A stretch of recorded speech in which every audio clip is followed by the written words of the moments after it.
let's look at acids before we move on to calculations. We have strong acids ionized completely in water. They mix with water. Only ions are present. There are no HA molecules present.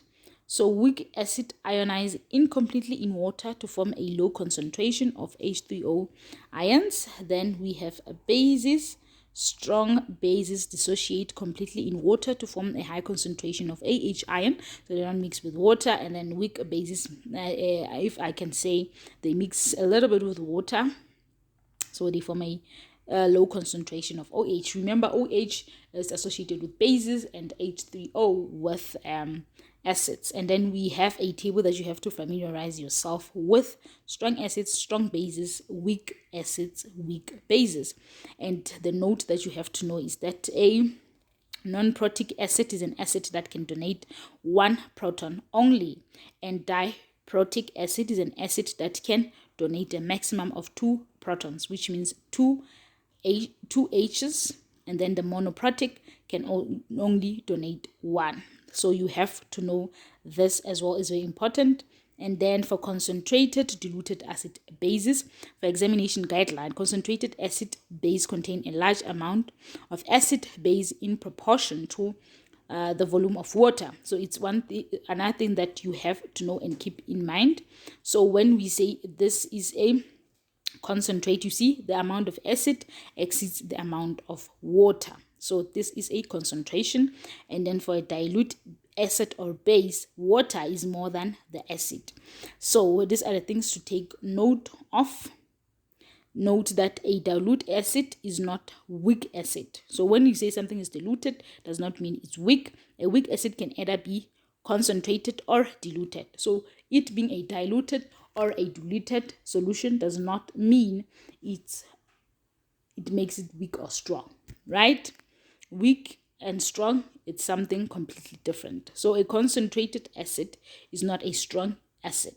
So you have to know this thing, that just like here we said that what makes a base strong and what doesn't make a base strong is that it dissociates completely in water to form high concentration ion, or is it dissociates incompletely or completely. That's the dissociation element is what makes it weak or strong, not the concentration point or the diluted part. And then conjugate base pairs as well for examination guideline.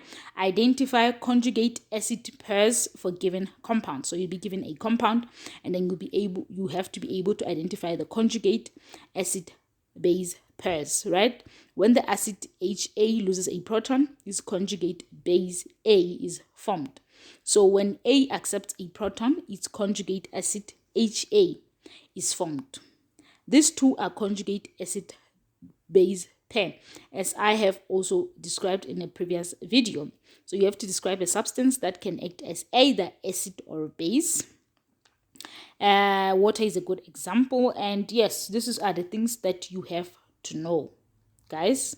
And you have to know conjugate acids of NH3 is NH4, because the NH3 will donate to the, and then this side it becomes H4. So it was H3, now it is H4, because proton was added to the H3. We had NH3 and NH3. So the other NH3 donated is H to the other H3 to make it NH4 plus, right? So this is it. This is a conjugate acid. And to form conjugate base, remove a proton. So a conjugate base of HCO3 is CO2. A proton was removed from HCO3. So guys, this is how this is done. So you have to identify conjugate acid base pairs, base 1, acid 1. So I've also shown you in the previous video how this thing works. Please check it out. And that is this is an exercise which has a solution there. So you can try this and mark yourself.